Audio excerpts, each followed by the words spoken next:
기도하겠습니다. 감사하신 하나님, 오늘 저희 가운데 말씀의 영으로 허락하여 주셔서 우리가 주시는 말씀에 온전히 집중하며 하나님께서 우리를 이끄시는 그 길 잘 따라 나아가는 시간이 되게 하여 주시옵소서. 예수님의 이름으로 기도합니다. 아멘.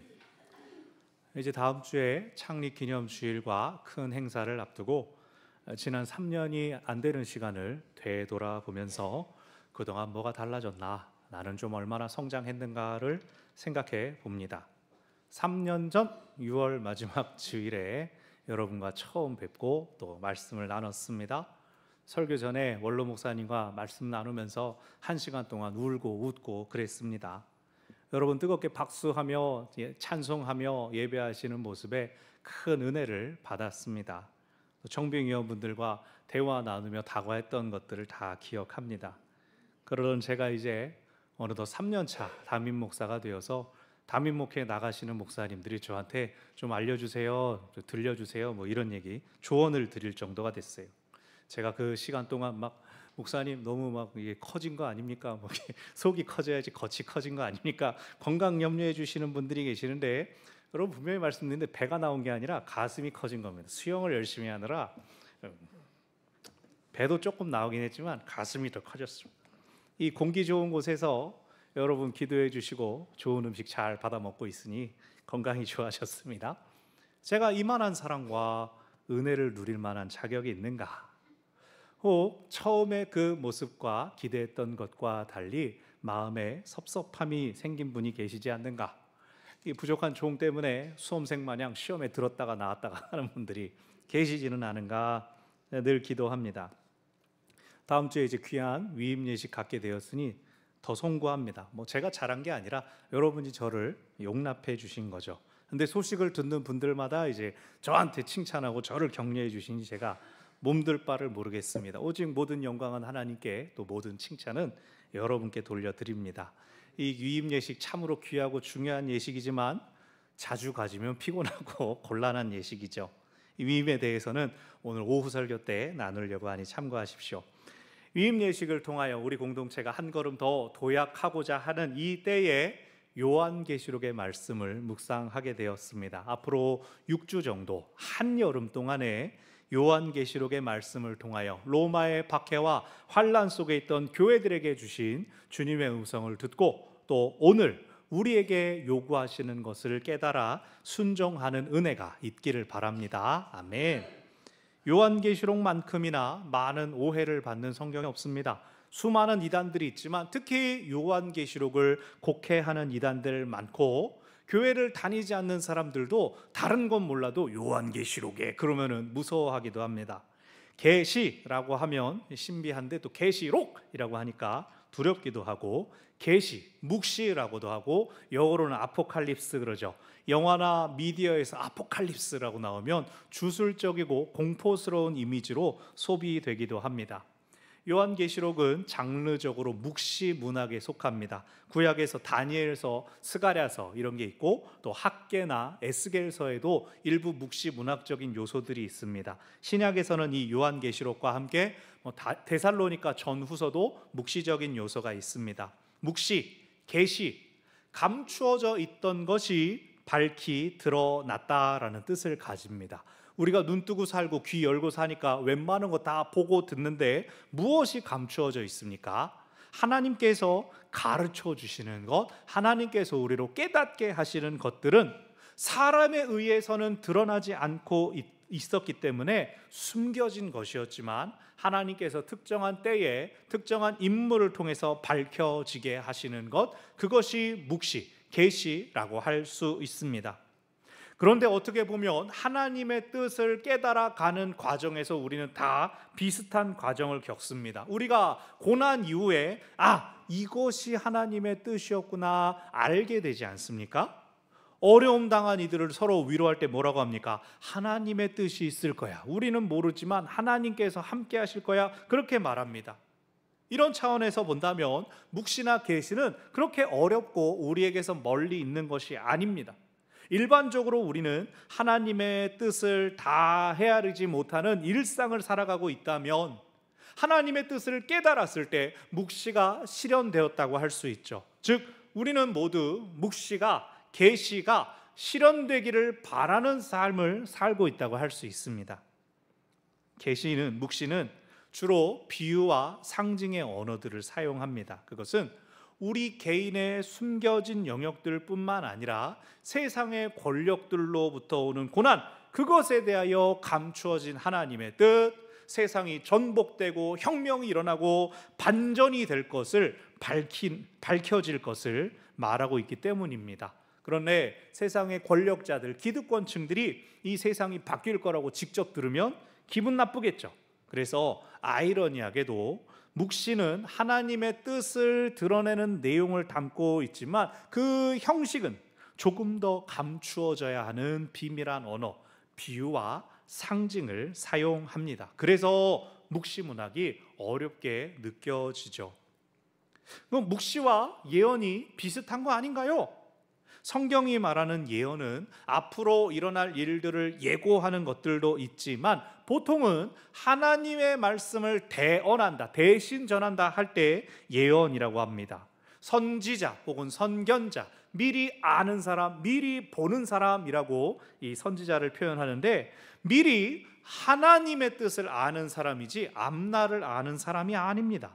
이 선지자들은 때로는 예언적인 행동, 비유를 통해서 하나님의 뜻을 전하기도 했는데, 쉽게 이해를 하자면 범위가 좁으면 예언이고 범위가 넓으면 묵시라고 저는 이해를 합니다. 예를 들어서 저기 흐르는 물이 보이지? 저 물이 비가 오면 범람할 거야. 그러니 제방을 잘 쌓아서 홍수에 대비해야 돼 라고 한다면 그것은 예언입니다. 하지만 이제 여기가 다 덮이고 개발되어서 아파트가 세워질 거야 라고 하면 그것은 묵시인 거예요. 저는 그렇게 이해를 해요. 저는 이 정도면 이해가 될까 했는데 여러분 표정을 보니까 아직도 어렵죠. 요한계시록이 기록될 당시에 초대교회는 로마에 의해 박해를 당하고 있었습니다. 어렵고 힘든 시기를 보내면서도 모이기를 힘쓰는 교회들을 향하여 하나님은 요한 사도에게 환상을 보여주시고 그 교회들을 격려하며 위로하는 음성을 들려주셨습니다. 그것이 요한계시록입니다. 계시록의 저자인 요한은 예수님의 사랑하시던 제자로 추정됩니다. 요한도 사랑의 사도였다고 하죠. 요한이 설교할 기회가 있으면 이제 그를 바라보는 모든 성도들 앞에 고령의 나이가 많은 노사도가 일어나서 여러분 서로 사랑하세요 이러기만 해도 성도들이 아멘 그러면서 눈물을 흘렸다는, 설교자들한테는 야 그렇게 사랑을 끼쳐라, 사랑을 살아라 도전을 주는 대선배님이기도 합니다. 도미티아누스에 의해서 체포된 요한은 보통 그리스도인들이 처형당했던 것과 달리 반모섬으로 보내져서 유배당했고 거기서 생을 마감했습니다. 왜 그랬을까? 가장 설득력 있는 의견은 그가 고령이었기 때문에 최소한의 존경을 받았다라는 겁니다. 당시 요한의 나이가 90세에 가까웠던 것으로 추정을 합니다. 일반적으로 평균 연령이 60대 정도였던 때에 90대가 되었다는 것은 로마 사회에서 노인들이 지혜로운 자로 존경을 받았던 그것이 반영된 것이라고 보는 것입니다. 계시록의 시작은 오늘 본문에 나오는 것처럼 아시아에 있는 7교회를 향한 주님의 음성입니다. 7, 완전수로 요한계시록 곳곳에서 등장합니다. 그런데 꼭 7개의 교회만을 향한 음성은 아니고 모든 교회들을 7개의 교회로 대표하고 있습니다. 아시아, 지금의 튀르키예, 터키 지방을 의미하며 로마 제국에 속해 있긴 하지만 로마로부터 튀르키예, 아시아는 굉장히 멀리 떨어져 있죠. 이 사이에 유럽이 있고요. 아시아 지방의 사람들, 특히 지도자들은 이 로마의, 특히 황제의 인정과 관심을 받으려 했고 그것이 과열된 충성 경쟁으로 황제 숭배 사상으로 나타나기도 했습니다. 그런 중에 우리는 하나님만 섬기며 하나님만 경배합니다 라고 하는 그리스도인들이 거슬렸을 것입니다. 믿는 사람들은 너네는 황제를 섬길 것이냐 그리스도를 섬길 것이냐, 너희는 세상의 질서를 따를 것이냐 하나님의 질서를 따를 것이냐, 갈등 상황에 놓입니다. 어떤 교회는 적당히 세속주의에 타협하기도 했고, 어떤 교회는 순교자가 나오고 교회가 뿔뿔이 흩어져도 결코 타협하지 않았습니다. 그러니까 우리가 기억할 것은 요한계시록은 당시의 성도들을 향한 책이었다. 오늘날 노스트라다무스 예언 이런 것처럼 세상의 파멸과 그런 것을 얘기하는 것이 아니라 고난 중에 있는 현재의 성도들을 위로하며 격려하는 그때를 위한 책이었다. 1차 기록된 목적이었습니다. 그러면서도 이제 오늘 본문은 에베소 교회를 향한 칭찬과 책망을 담고 있습니다. 1절을 보면 주님이 어떤 분이시냐? 7별을 손에 들고 7금 촛대 사이를 거니신다라고 하는데, 1장 20절 바로 앞절을 보면은 7별은 교회의 목회자 혹은 천사들을 의미하고 7금 촛대는 7개의 교회를 의미한다라고 하고 있습니다. 주님께서 촛대 사이를 거니신다라고 하는 것은 주님께서 교회들 사이를 다니신다는 뜻입니다. 오늘 우리와도 함께 하시는 하나님, 우리 사이를 다니시며 우리를 잘 아시는 하나님, 우리는 그런 주님을 예배하는 사람들입니다. 아멘. 먼저 칭찬하시기를 너의 행위와 수고, 인내를 안다. 네가 악한 자들을 용납하지 않고 자칭 사도들의 거짓을 드러낸 것, 너희가 참고 주의 이름을 위해 견디고 게으르지 않은 것을 안다라고 말씀하십니다. 복음을 위하여, 믿음을 위하여 참고 견디고 수고하면서 특히 거짓된 가르침을 전하는 자들을 교회에서 내보낸 것, 진리를 수호하고 지킨 것들을 칭찬하십니다. 앞서 말씀드린 것처럼 당시 초대교회가 당했던 핍박은 종교적인 것보다는 정치적인 핍박이었습니다. 누구를 의지하고 살 것이냐? 누가 우리의 공급자냐? 아시아의 도시들은 황제의 인정을 받고 황제로부터 칭찬받는 것이 중요했습니다. 로마가 우리를 다스린다, 황제가 모든 것을 채워줄 것이다, 모두가 이렇게 말할 때 그리스도인은 종교와 정치를 분리시키지 않았습니다. 황제가 세상의 통치자이지만 모든 것을 다스리시는 분은 하나님이시다. 황제도 하나님의 도구에 불과하다. 그러므로 우리는 하나님만을 찬양하고 하나님만 높여드리며 하나님만 섬겨야 한다. 이러한 고백으로 교회는 세상과 맞섰습니다. 세상에선 그런 교회를 어리석다고 손가락질을 했지만 오늘 말씀에서 주님은 칭찬하셨습니다. 하지만 이들이 받은 칭찬에 주님의 책망이 또한 맞닿아 있었습니다. 너희가 진리를 위하여 악인들을 배척하고 몰아낸 것은 잘한 것이지만 그 과정에서 처음 사랑을 잃어버린 것은 책망받아야 한다. 이단과 싸우는 것은 질이 멸렬하고 아주 에너지가 소진되는 일입니다. 예전에 신천지에 빠진 교인들 찾으려고 센터 앞에 차를 대놓고 사람들을 체증하면서 우리 성도 누구 아는 사람 나오는 거 아닌가 며칠씩 그런 적이 있고, 또 가족을 설득해서 상담소로 데려가려고 멀리서 이제 대기하고 있어 봤는데 참 그 과정에서 사람이 메마르고 건조해집니다. 그렇게 돼야 됩니다. 안 그러면 상처받고 무너지거든요. 그런데 그 과정에서 제일 힘든 것은 이단에 빠진 당사자가 아닙니다. 목사님 뭘 그렇게까지 해요? 그냥 알아서 하라 그래요. 내버려 두세요. 그냥 그렇게 심각한 거 아닐 텐데. 잘못된 거 알면 알아서 돌아오겠죠 라고 하는 입장이 애매한 사람들이 힘들게 합니다. 그 사람도 이거 그거 아닙니다 막 정죄하면은 나도 튀어나가 버려. 아니면은 그럴 수도 있겠네요 라고 우쭈쭈 하면은 목사님이 그랬다다 잘못 아는 걸 크게 떠들어 버립니다. 그런 분들이 제일 힘듭니다. 에베소 교회의 문제는 이렇게 애매한 사람들까지도 정죄하고 비판하면서 처음 사랑을 잃어버렸다는 겁니다. 처음 사랑은 무엇일까요? 우리를 복음으로, 우리를 영원한 생명으로 이끌어 주신 하나님의 깊은 사랑이 처음 사랑입니다. 우리를 사랑하셔서 예수 그리스도를 보내주실 때 우리에게 어떤 대가를 요구하시지 않았습니다. 우리에게 자격이나 조건을 말씀하시지 않으시고 우리에게 그 사랑을 거저 주셨습니다.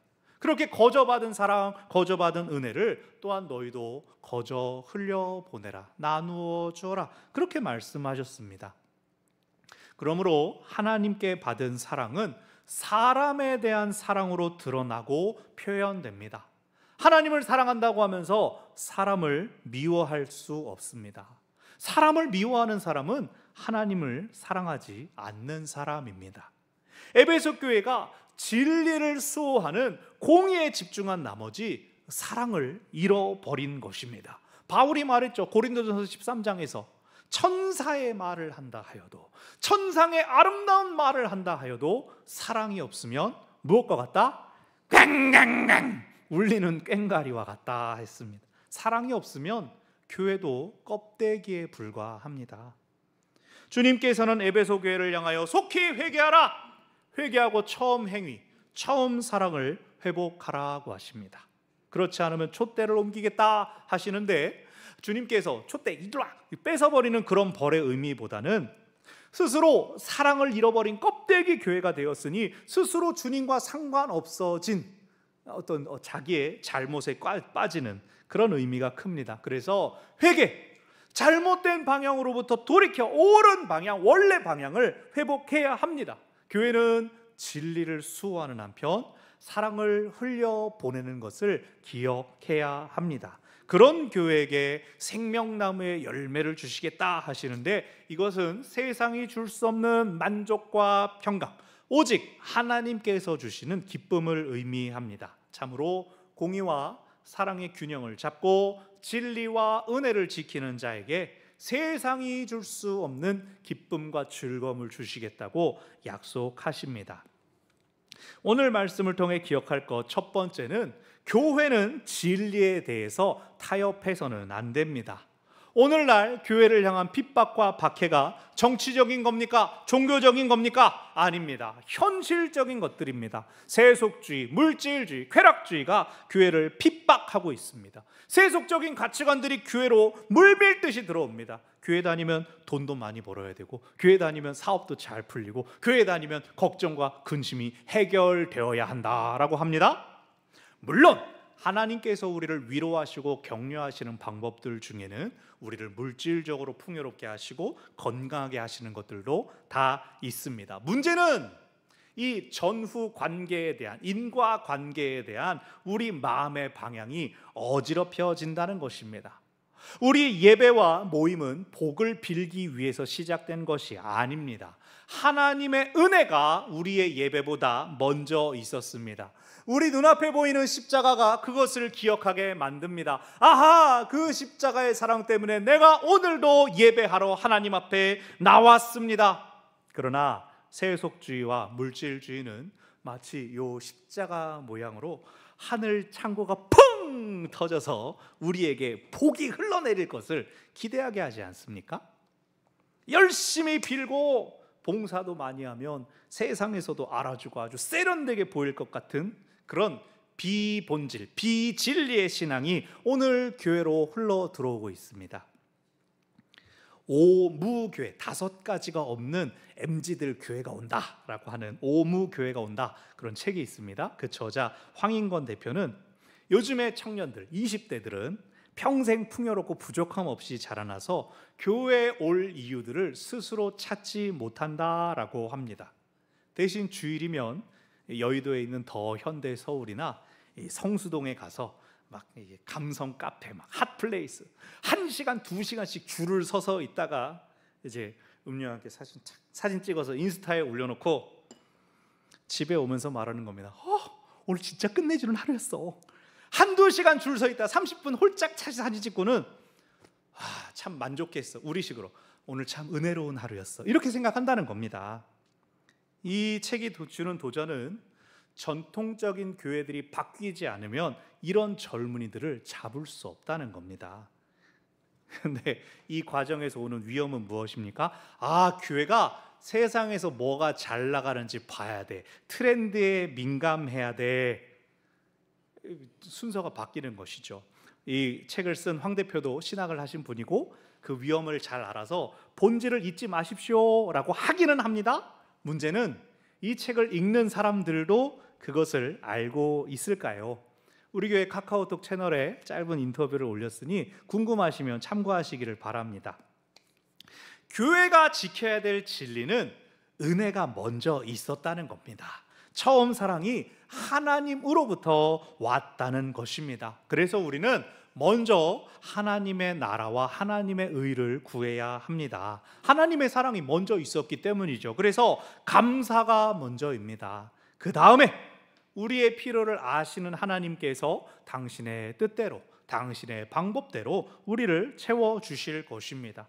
내 소원 이루다가 우리가 구원받는 게 아닙니다.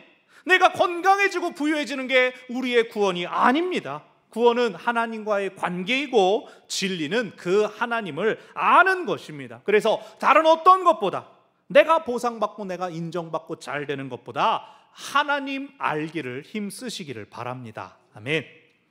오늘 말씀을 통해 기억할 것 두 번째, 교회는 환대하는 공동체입니다. 방금 말씀드린 오무교회는 없다. 이 황인건 대표는 또 말하기를, 교회는 앞으로 이런 것들을 집중해야 된다. 두 가지를 제안합니다. 첫 번째는 고밀도의 경험입니다. 오랫동안 줄을 서고 시간을 다 써서라도 채워지는 어떤 것입니다. 지금 세계적으로 일본의 젊은이들은 한국의 한강 라면을 먹기 위해 우리나라에 들어왔다가 한강에서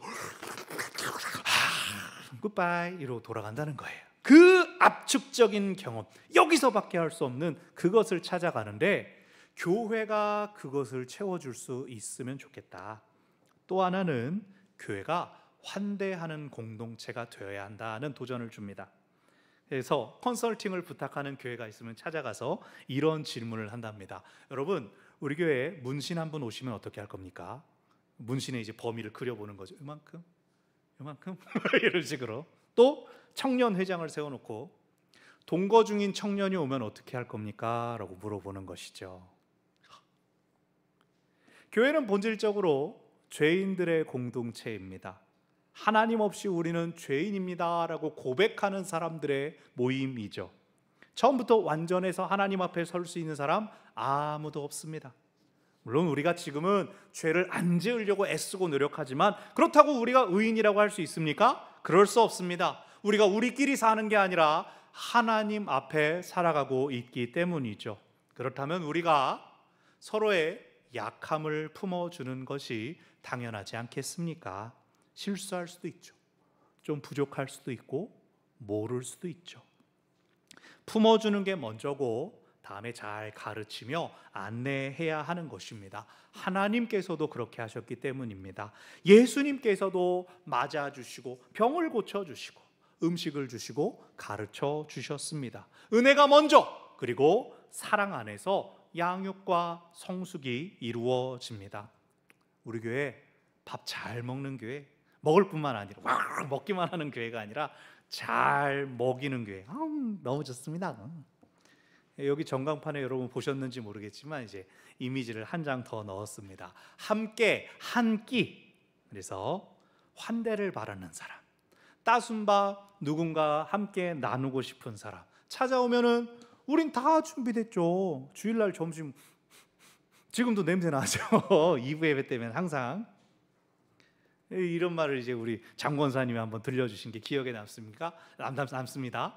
한 번 밥을 함께 먹으면 손님, 두 번 밥을 먹으면 단골, 세 번 밥을 같이 먹으면 식구다. 맛있는 밥 함께 나누는 식구들이 이 지역에 많이 늘어나길 바랍니다. 아멘. 우리 모두가 하나님의 사랑을 기억하기를 바랍니다. 그 첫사랑으로 다른 사람을 바라보고 대할 때 그 역시 하나님의 사랑에 젖어들게 될 것입니다. 우리 공동체가 환대하는 공동체가 되기를 바랍니다. 눈을 마주치고 인사하고 손 잡아주고 어깨를 다독여주면서 잘 될 거예요. 제가 같이 기도하겠습니다. 그렇게 격려하는 공동체 되기를 바랍니다. 격려하고 응원하고 서로를 용기를 북돋아주는 그러한 공동체가 되기를 바랍니다. 이 세상에서는 무엇을 가졌느냐, 얼마나 가졌느냐, 돈과 소유로 사람들의 가치를 줄 세우고 있습니다. 그럴 때 아무것 없이도 마음껏 사랑해주는 환대하는 공동체로 쓰임받는 우리 모두가 되기를 바랍니다. 아멘. 말씀을 정리합니다. 교회는 진리에 대하여는 물러서지 않고 끝까지 지켜야 합니다. 그 진리는 하나님의 사랑, 하나님의 은혜가 먼저라는 것입니다. 사람의 기대, 감정, 지식, 소원까지도 모든 것들은 하나님 다음입니다. 또한 교회는 환대하는 공동체가 되어야 됩니다. 하나님의 구원 계획과 그 범위에는 한계가 없습니다. 하나님은 모든 사람이 구원받기를 원하십니다. 마땅히 우리가 그 하나님의 사랑을 드러내고 실천해야 합니다. 그렇게 우리가 처음 사랑을 회복하고 처음 사랑을 굳게 붙잡을 때 하나님께서 주시는 약속은 생명나무의 열매를 먹게 하시겠다는 것입니다. 우리를 지으신 하나님께서 우리로 더 풍성하고 복된 길을 누릴 수 있도록 우리를 인도하여 주실 것입니다. 아멘. 기도하겠습니다. 감사하신 하나님, 하나님께서 우리를 여기까지 인도하신 많은 은혜가 우리 가운데 있는데 우리 자신을 되돌아볼 때에 우리는 때로 에베소 교회의 모습들처럼 처음 사랑은 잃어버린 채 내가 옳다고 믿는 것들을 강요하고 있지는 않습니까? 알아서 다 챙겨 먹으면 되는 거지 누가 박해하고 뭐라 그랬어? 라고 하면서 은근한 마음의 벽을 세우지는 않습니까?